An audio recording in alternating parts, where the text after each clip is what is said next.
C'est bon? Ok, nickel. Yo les gars, donc aujourd'hui on se retrouve avec Cédric Mélan. Cédric, je te remercie de nous avoir invités ici à Courbevoie, ça fait super plaisir. Donc alors, je vais vous teaser un petit peu, raconter vite fait qui est Cédric. Donc il a fondé les Iron Brothers, il fait du street workout depuis pas mal d'années quand même, et il est connu surtout en région parisienne pour sa figure fétiche, donc le handstand. Il a aussi une histoire super intéressante qu'il va vous partager. Donc Cédric, est-ce que tu peux te présenter pour les gens qui ne te connaissent pas? Ouais, bah écoutez, moi je m'appelle Cédric, alias Loops, donc la plupart des personnes m'appellent Loops. J'ai 25 ans, je pratique le street workout depuis alors 5, 6, 7 ans, depuis 7 ans. Ma figure fétiche, donc le handstand, on va dire que voilà que je suis un peu connu un petit peu pour cette figure-là, donc le handstand. J'ai fondé exactement, ouais, c'est ça, j'ai fondé en 2012 les Iron Brothers à Colombes, donc une équipe de street workout qui actuellement, bon, n'est plus d'actualité. Actuellement, je suis dans l'équipe des Bar Monkeys, donc à Nanterre. Et en ce qui concerne mon histoire et voilà mon petit parcours.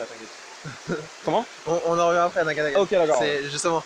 Donc, Cédric, du coup là, ben, enfin, t'imagines un petit peu la question que je vais te poser. Ouais. Ça fait depuis quand même 7 ans que tu m'as dit que tu fais du street workout, c'est ça? Depuis un petit moment.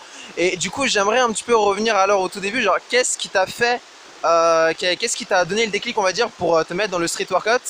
Et aussi, j'aimerais que tu nous racontes un petit peu ton histoire au début, vu qu'elle est un petit peu, on va dire, assez spéciale. Est-ce que tu peux nous en parler, s'il te plaît? Oui, bien sûr. Bien sûr.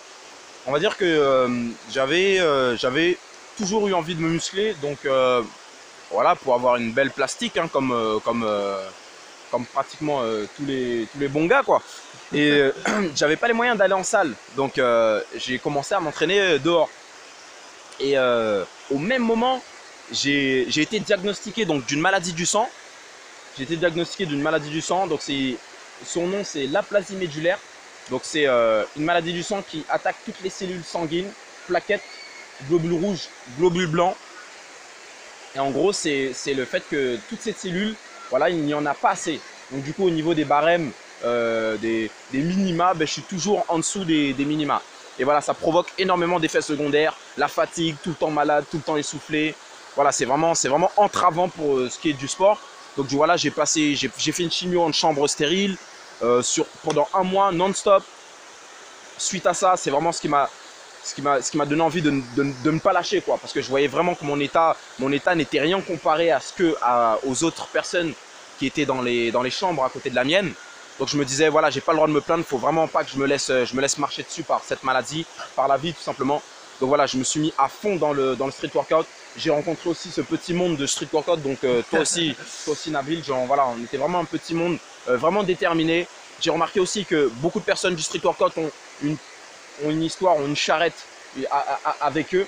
Donc j'ai la mienne, on a tous notre charrette. Voilà, on a vraiment envie de se dépasser, de montrer l'exemple, montrer qu'il faut pas lâcher, quoi. Donc c'est vraiment ce qui m'a donné envie de continuer dans le street workout, c'est ça. C'est vraiment ce petit monde du street workout et le fait de ne pas se laisser faire, de ne pas se laisser marcher dessus par la vie, quoi. D'accord.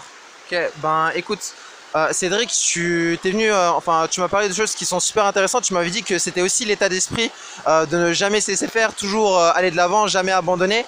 Et tu nous as expliqué un petit peu, donc comment dire, t'as reçu beaucoup d'examens, t'es passé par ton épreuve, et j'aimerais savoir en fait, c'est pas le genre de truc qui est facile à vivre, du moins. Enfin, je pense pas, j'imagine. Du coup, j'aimerais savoir en fait, qu'est-ce qui t'a fait tenir en fait, quel est le truc, ou bien quels sont les trucs, s'il y en a plusieurs, qui t'ont fait tenir. Tu m'avais dit d'une part que c'était vraiment la passion pour le street workout, ouais. Mais pourquoi en fait? J'aimerais vraiment creuser un petit peu dans les détails et comprendre vraiment ce qui t'a vraiment donné ce feu sacré que t'as en toi. Donc il y avait aussi principalement la famille, hein. Parce que voilà, on ne vit jamais que pour soi-même, hein. Parce que si on était seul au monde, bah, il n'y a plus de raison d'être là, quoi, vu qu'on est tout seul. Donc voilà, il y a sa famille. Voilà, fallait que je sois fort pour ma famille. Voilà, pour le street, dans le street workout, c'est ouais, donc c'est comme je t'ai dit, voilà, c'est vraiment le fait de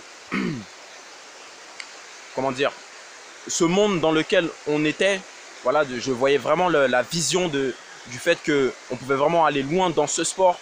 Qu'on pouvait vraiment se dépasser, qu'on pouvait vraiment atteindre un niveau reconnu, dans le sens où que ce sport soit reconnu, puisque quand j'ai démarré le street workout, c'était inconnu en France, quoi. Ouais, c'est vrai. Ça venait d'arriver en France, ça venait d'arriver il y a un an, quoi, à peine. Donc ouais, c'est principalement ces choses-là qui font que qui m'ont donné envie de ne pas lâcher, quoi, qui m'ont poussé. Ouais, et les examens, des examens très éprouvants pour le corps, hein, et pour le mental aussi, parce que ça nous impacte beaucoup. Mais le sport nous forge mentalement et ça nous fait tenir, quoi. Ok, d'accord. Maintenant, on va venir un petit peu plus à l'aspect technique. Vu que bon, tu venais de ressortir d'un hôpital, tu m'as dit que c'était vraiment comment dire, c'était vraiment beaucoup de choses du coup qui sont vraiment essentielles, qui t'ont fait tenir et qui t'ont motivé. Donc j'aimerais maintenant venir à l'aspect un petit peu plus concret. Comment est-ce que tu t'es entraîné? Genre j'aimerais que tu me racontes un petit peu tes entraînements lorsque tu as commencé à t'y mettre petit à petit. Comment tu as fait, on va dire, pour prendre, si je peux dire, cette revanche sur la vie. Est-ce que tu peux me dire vraiment dans les détails comment tu organisais tes entraînements? Comment est-ce que tu t'entraînais? Avec qui peut-être, si tu t'entraînais avec d'autres personnes et tout? Et comment tu faisais pour progresser? Comment est-ce que tu as fait enfin, rapidement pour en arriver là où tu en es? Alors principalement, ma motivation c'était forcément les vidéos un peu sur internet, hein. On voyait un peu de tout, voilà, on choisissait un peu notre domaine, notre vision, quoi. Au niveau des entraînements, j'ai commencé vraiment mollo parce que à la sortie de l'hôpital, j'étais vraiment pas au top, quoi. Donc j'ai commencé avec des footings, voilà, vraiment des exercices basiques, donc pompe, traction, dips, mais vraiment mollo, quoi, parce que c'était vraiment dur pour moi. D'accord.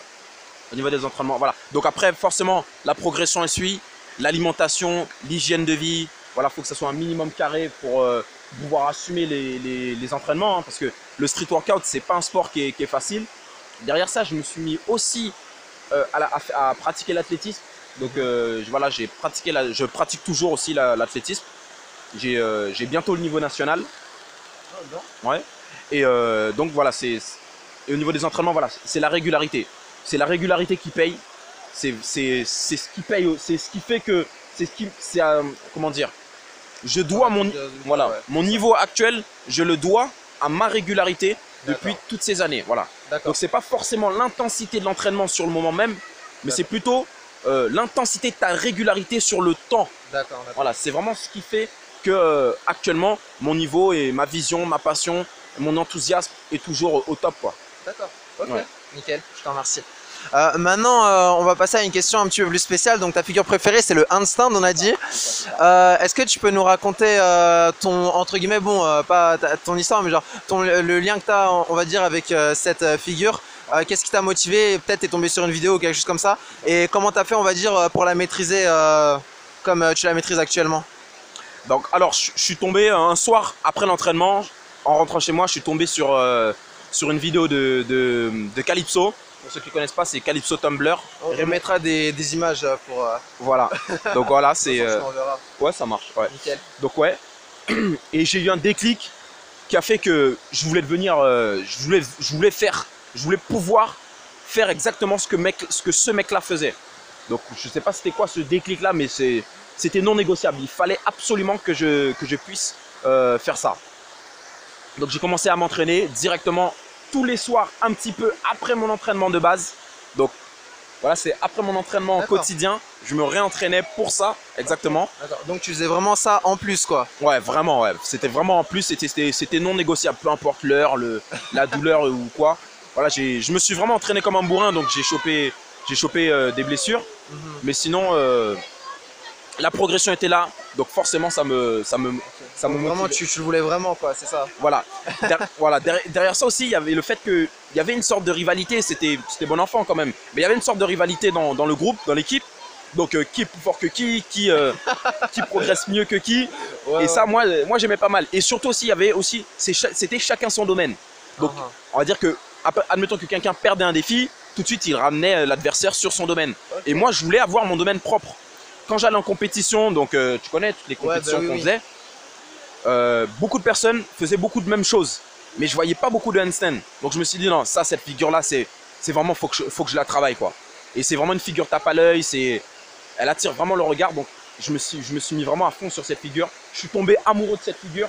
Donc c'est vraiment ce qui fait que actuellement mon niveau il est pas mal, et que je compte pas m'arrêter là, quoi. Ok, Ouais. d'accord, nickel. Dis-moi, maintenant, j'aimerais savoir, encore une fois, dans l'aspect un petit peu plus technique, genre, comment tu t'entraînais, on va dire, les sortes, tu avais des routines d'entraînement qui étaient assez précises, définies.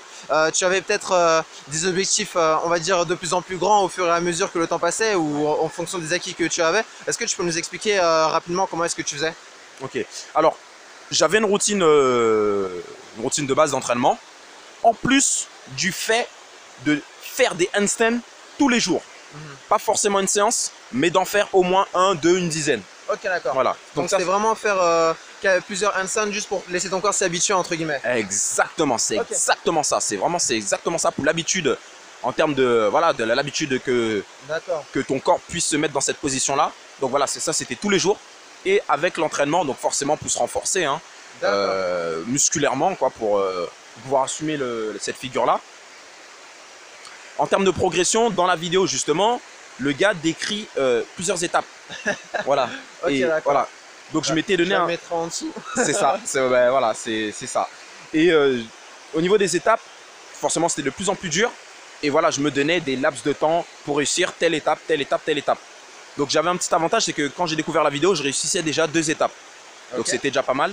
Mais le reste, voilà, j'ai mis à peu près 5-6 mois à réussir toutes les étapes de la vidéo. Donc c'est-à-dire descendre les escaliers, monter les escaliers en arrière et en sautant les deux mains en même temps.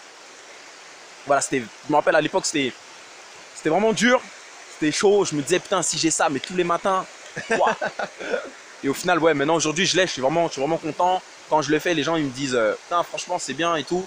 Mais voilà, je tiens vraiment à préciser que c'est des heures et des heures et des heures d'entraînement. Voilà. Ok. Pas forcément que pour l'handstand, mais pour toutes les personnes que vous voyez faire des figures qui sont vraiment esthétiques, jolies.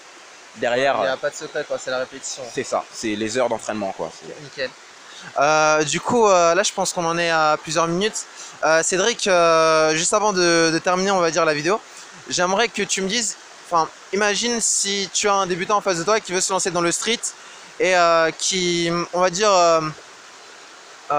sait pas trop par où commencer ou alors qui a peut-être quelques petits problèmes de santé, qui a peur un petit peu, qui sait pas trop, genre. Et toi, tu aurais peut-être 1 ou 2 conseils à lui donner, genre, quels seraient tes conseils à toi? Le premier conseil que je lui donnerais, c'est son environnement. Voilà, son environnement. S'il s'entoure de poules qui becquent des graines par terre, il finira par becquer des graines par terre. D'accord. S'il s'entoure de sportifs, il finira par devenir sportif. Peu importe la maladie, peu importe. Voilà, son environnement. Donc qu'il fasse attention à son environnement. Il veut se lancer dans le street workout. Donc qu'il s'entoure d'athlètes, de bar-athlètes français. Ça coule de source sur Paris actuellement. Voilà. Avant, c'était beaucoup plus compliqué d'en trouver. Actuellement, ça coule de source. Voilà, Street Workout France sur Facebook et c'est vite, voilà, c'est vite réglé. Voilà, qu'il s'entoure de personnes. Voilà, premièrement, une fois qu'il sera dans le bain, voilà, qu'il trouve son domaine, qu'il trouve quelque chose qu'il aime. Okay, voilà, quelque chose qui, voilà, qui lui donne un petit peu cette flamme, quoi. C'est ça, voilà, okay, exactement, c'est ça, c'est le mot, qui lui donne cette flamme. Une fois qu'il l'a trouvé, il faut s'y tenir. Il faut s'y tenir, il faut s'y tenir. La régularité. Et là, c'est la régularité. Ça, je suis vraiment clair et net là-dessus. La régularité, c'est ce qui paye, mais à fond, quoi. C'est voilà, votre régularité sur le long terme, c'est ça. Ça fait partie de la discipline. La discipline, c'est ça. C'est pas la sévérité, mais la régularité sur le long terme. D'accord, ok, ça marche. Ben, écoute, Cédric, je te remercie. Je te chèque encore du coup. Pas ça fait super plaisir. Pas de souci. Alors, j'espère que vous avez écouté les conseils de Cédric. Je mettrai ses coordonnées juste en dessous, donc son Instagram, son Facebook et sa chaîne YouTube. Il a une chaîne YouTube qui est super bien d'ailleurs. Et donc, je vous dis à la prochaine et tchuss.